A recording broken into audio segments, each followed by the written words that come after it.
যুক্তরাষ্ট্র ও ইরান উত্তেজনা, ধ্বংসাত্মক যুদ্ধের শঙ্কা, চীনা প্রযুক্তি পাচ্ছে তেহরান। সিএনএনের বিশ্লেষণ, ইরানে হামলা করলে ইরাক ফাঁদে পড়তে পারে বলল ট্রাম্প। ইউরেনিয়াম সমৃদ্ধকরণে বিরতির ইঙ্গিত ইরানের। পাক ও আফগান সংঘাত চরমে, 133 জন নিহতের দাবি। এবং সর্বশেষ জানিয়ে দেব, আফগানিস্তান ও পাকিস্তানের উপর নজর রাখছে জাতিসংঘ মহাসচিব। শিরোনাম শুনছিলেন, এবার বিস্তারিত। যুক্তরাষ্ট্র ইরান উত্তেজনা, ধ্বংসাত্মক যুদ্ধের শঙ্কা, চীনা প্রযুক্তি পাচ্ছে তেহরান। সুইজারল্যান্ডের জেনেভায় গতকাল বৃহস্পতিবার পরোক্ষ আলোচনা করেছে যুক্তরাষ্ট্র ও ইরান। দুই পক্ষই যুদ্ধ এড়াতে সমঝোতায় আগ্রহী হলেও কিছুটা বিষয়ে জটিলতা কাটেনি। যুক্তরাষ্ট্র চাচ্ছে ইউরেনিয়াম সমৃদ্ধকরণ সম্পূর্ণ বন্ধ করতে, অন্যদিকে ইরান বলছে শান্তিপূর্ণ কর্মসূচির অংশ হিসেবে তারা সমৃদ্ধকরণ চালিয়ে যাবে। এই অবস্থায় ইরানের পররাষ্ট্রমন্ত্রী হুঁশিয়ারি দিয়েছেন, যুদ্ধ শুরু হলে তা ধ্বংসাত্মক রূপ নেবে। মার্কিন প্রেসিডেন্ট ডোনাল্ড ট্রাম্প বুধবার স্টেট অব দ্য ইউনিয়ন ভাষণে বলেছেন, হামলা হলে তা নির্দিষ্ট লক্ষ্য বস্তুতে করা হবে, তবে তিনি আলোচনার মাধ্যমে সমাধানকে গুরুত্ব দিয়েছেন। এরই মধ্যে চীন ইরানকে নজরদারি প্রযুক্তি দিচ্ছে বলে খবর মিলেছে। গতকাল বৃহস্পতিবার আল জাজিরা ও রয়টার্সের প্রতিবেদনে এসব কথা বলা হয়। মধ্যপ্রাচ্যে ব্যাপক সংখ্যক মার্কিন সেনা মোতায়েনের মাধ্যমে এই আলোচনা অনুষ্ঠিত হচ্ছে। সম্ভাব্য মার্কিন হামলার হুমকির কারণে বেশ কয়েকটি দেশ তাদের নাগরিকদের ইরান ত্যাগ করতে বলেছে। ইরানের পররাষ্ট্র মন্ত্রণালয়ের একজন মুখপাত্র বলেছেন, আলোচনায় পারমাণবিক কর্মসূচি এবং নিষেধাজ্ঞা প্রত্যাহার উভয় বিষয়ে গুরুত্বপূর্ণ পরামর্শ এসেছে। গতকাল বৈঠকের আগে ইরানের পররাষ্ট্রমন্ত্রী আব্বাস আরাকচি সংঘাতের ক্রমবর্ধমান আশঙ্কার কথা উল্লেখ করে বলেন, কারো জয় হবে না, এটি একটি ধ্বংসাত্মক যুদ্ধ হবে। যেহেতু যুক্তরাষ্ট্রের ঘাঁটিগুলো এই অঞ্চলের বিভিন্ন স্থানে ছড়িয়ে রয়েছে, যুদ্ধ হলে দুর্ভাগ্যবশত সম্ভবত সব ঘাঁটি আক্রমণ হবে, তাই এই যুদ্ধ অত্যন্ত ভয়াবহ হবে। অন্যদিকে মার্কিন পররাষ্ট্রমন্ত্রী মার্কো রুবিও বলেছেন, ব্যালিস্টিক ক্ষেপণাস্ত্র দিয়ে ইরান যুক্তরাষ্ট্র ও মিত্রদের লক্ষ্যবস্তু করতে পারে। ইস্টার্ন কিটসে সাংবাদিকদের এসব কথা বলেন। ইরান ও যুক্তরাষ্ট্রের মধ্যে আলোচনায় মধ্যস্থতা করেছে ওমান। দেশটির পররাষ্ট্রমন্ত্রী আল বুসাইদি বলেন, গতকালের বৈঠকে উভয় পক্ষ সমঝোতার জোর আগ্রহ দেখিয়েছে। আলোচনা শুরুর আগে ওমানের কাছে একটি খসড়া প্রস্তাব পেশ করেন ইরান। পরে বিকেলে আবার বসার প্রতিশ্রুতি দিয়ে আলোচকরা বৈঠক ত্যাগ করেন। ইরানের প্রেসিডেন্ট মাসুদ পেজেশকিয়ান গতকাল বলেন, ইমাম খামেনি গণবিধ্বংসী অস্ত্র নিষিদ্ধ করেছেন 2000-এর দশকের গোড়ার দিকে। এর স্পষ্টতই অর্থ হল তেহরান পারমাণবিক অস্ত্র তৈরি করবে না। তিনি বলেন, ইরান সন্ত্রাসবাদের শিকার। International crisis group think tanks বলেছেন, জেনেভার আলোচকরা যদি দ্রুত একটি চুক্তি করার উপায় খুঁজে না পান, তবে যুদ্ধ চেপে বসতে পারে, যা ট্রাম্পকে রাজনৈতিকভাবে ক্ষতিগ্রস্ত করবে। চীনা পররাষ্ট্র মন্ত্রণালয়ের মুখপাত্র মাওনিং বলেছেন, চীন আন্তর্জাতিকভাবে হুমকি বা বল প্রয়োগের বিরোধিতা করে। সিএনএনের বিশ্লেষণ, ইরানে হামলা করলে ইরাক ফাঁদে পড়তে পারে বলল ট্রাম্প। ইরাক যুদ্ধের প্রেক্ষাপটে মার্কিন ইস্টাবলিশমেন্ট নেতাদের উপর জনমানুষের আস্থা চরমভাবে ভেঙে পড়েছিল। সেটি না হলে ডোনাল্ড ট্রাম্প হয়তো কখনোই দেশটির প্রেসিডেন্ট হতে পারতেন না। তাই এটি বেশ বিড়ম্বনার বিষয় যে তিনি এখন সেই সব আলিস্কারিক অবস্থান এবং কৌশলগত ভুলগুলোই অনুকরণ করছে, যা 2003 সালের পর প্রেসিডেন্ট জর্জ ডব্লিউ বুশকে মধ্যপ্রাচ্যের এক বিপর্যয়ের দিকে ঠেলে দিয়েছে।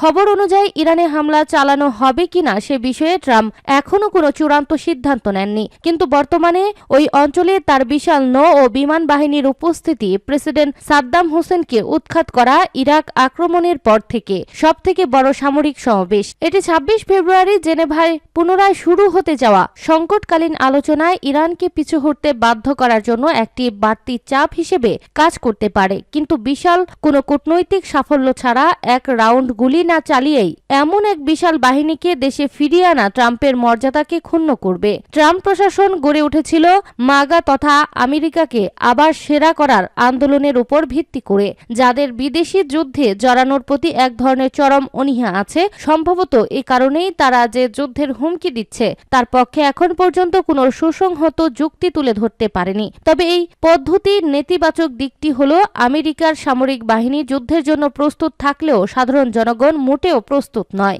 ইরাক আক্রমণের আগে বুশ কয়েক মাস সময় নিয়ে যুদ্ধের পক্ষে জনমত গঠন করেছিলেন, যদিও তা ছিল ত্রুটিপূর্ণ গোয়েন্দা তথ্য এবং মিথ্যা ভিত্তির উপর দাঁড়িয়ে। অন্যদিকে ট্রাম্প প্রশাসন এখন পর্যন্ত কেবল অস্পষ্ট এবং বিভ্রান্তিকর ন্যায্যতা দিয়ে যাচ্ছে।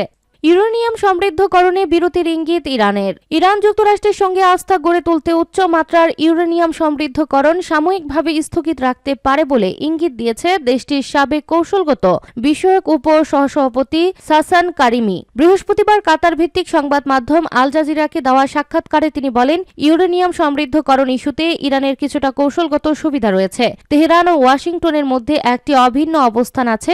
ইরান পারমাণবিক অস্ত্র অর্জন করবে না, এটি তেহরান সাময়িকভাবে মেনে নিতে পারে। কারেমি বলেন, ইরান আস্থা গড়তে এবং পরবর্তী পদক্ষেপের পথ তৈরি করতে উচ্চ মাত্রার ইউরেনিয়াম সমৃদ্ধকরণ কিছু সময়ের জন্য স্থগিত রাখার প্রস্তাব দিতে পারে, তবে এটি বিনামূল্যে হবে না। এর বিনিময়ে বিশেষ করে নিষেধাজ্ঞা প্রত্যাহার সহ বিভিন্ন ছাড় দিতে হবে।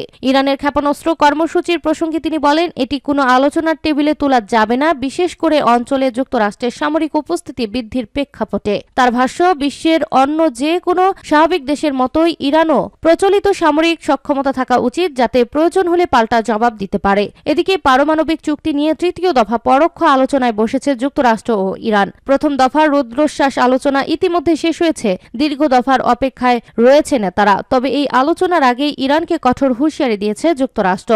বৃহস্পতিবার ২৬ ফেব্রুয়ারি বার্তা সংস্থা রয়টার্সের এক প্রতিবেদনে এই তথ্য জানানো হয়েছে। প্রতিবেদনে বলা হয়েছে, মার্কিন প্রেসিডেন্ট ডোনাল্ড ট্রাম্প প্রশাসনের শীর্ষ কর্মকর্তারা জেনেভায় নির্ধারিত পারমাণবিক আলোচনার আগে ইরানকে যুক্তরাষ্ট্রের জন্য বড় হুমকি হিসেবে উল্লেখ করেছে। স্টেট অব দ্য ইউনিয়ন ভাষণে প্রেসিডেন্ট ট্রাম্প ইরানের বিরুদ্ধে তাদের পারমাণবিক কর্মসূচি পুনরায় শুরু করার অভিযোগ তোলেন। পাক আফগান সংখ্যা চরমে, ১৩৩ জন নিহতের দাবি। পাকিস্তান ও আফগানিস্তান সীমান্তে উত্তেজনা তীব্র আকার ধারণ করেছে। নিরাপত্তা সূত্রের দাবি, পাকিস্তান বিমান বাহিনীর যুদ্ধ বিমান আফগানিস্তানের নানগারহার প্রদেশে হামলা চালিয়ে একটি বড় গোলাবারুদ ডিপো ধ্বংস করেছে। পাকিস্তানের এক সরকারি কর্মকর্তা জানান, সীমান্তে কথিত উস্কানিমূলক হামলার জবাবে পাল্টা অভিযানে আফগান তালেবান সরকারের ১৩৩ জন সৈন্য নিহত এবং ২০০ জনেরও বেশি আহত হয়েছে। এই খবর জানিয়েছে জিও নিউজ। নিরাপত্তা সূত্রের ভাষ্য অনুযায়ী, তালেবান বাহিনীর সীমান্ত লঙ্ঘনের পর পাকিস্তানি বাহিনী অপারেশন গজব লিক হক শুরু করে। রাত ২টা পর্যন্ত পরিস্থিতির আপডেট দিয়ে প্রধানমন্ত্রী বৈদেশিক গণমাধ্যম বিষয়ক মুখপাত্র মোশাররফ জায়েদি জানান, আফগান দিক থেকে উস্কানিমূলক হামলার জবাবে পাকিস্তানি বাহিনী একাধিক পাল্টা আঘাত হেনেছে। তার দাবি অনুযায়ী ৭২ জন আফগান তালেবান যোদ্ধা নিহত এবং ১২০ জনের বেশি আহত হয়েছে। এছাড়া ১৬টি তালেবান পোস্ট ধ্বংস ও ৬০টি দখল করা হয়েছে। একটি বড় গোলা বারুদ ডিপো, একটি ব্যাটালিয়ন সদর দপ্তর ও একটি সেক্টর হেডকোয়ার্টার লক্ষ্যবস্তু করা হয়েছে। ৩৬টিরও বেশি ট্যাঙ্ক, কামান ও সাজোয়া যান ধ্বংসের কথাও উল্লেখ করেন তিনি। জায়েদি সতর্ক করে বলেন, পাকিস্তানের বিরুদ্ধে যে কোনো আগ্রাসনের জবাব তাৎক্ষণিক ও কার্যকরভাবে দেওয়া হবে এবং প্রয়োজনে আরো পাল্টা হামলা চালানো হবে। সামাজিক যোগাযোগ মাধ্যমে দেওয়া এক পোস্টে তিনি দাবি করেন, পাকিস্তানের কোনো পোস্ট দখল বা ক্ষতিগ্রস্ত হয়নি এবং কোনো পাকিস্তানি সেনা নিহত বা আটক হয়নি। তিনি আরো অভিযোগ করেন, পাকিস্তানের ক্ষয়ক্ষতির বিষয়ে যেসব দাবি ছড়ানো হচ্ছে তা ভারতের প্রক্সিদের অপপ্রচার।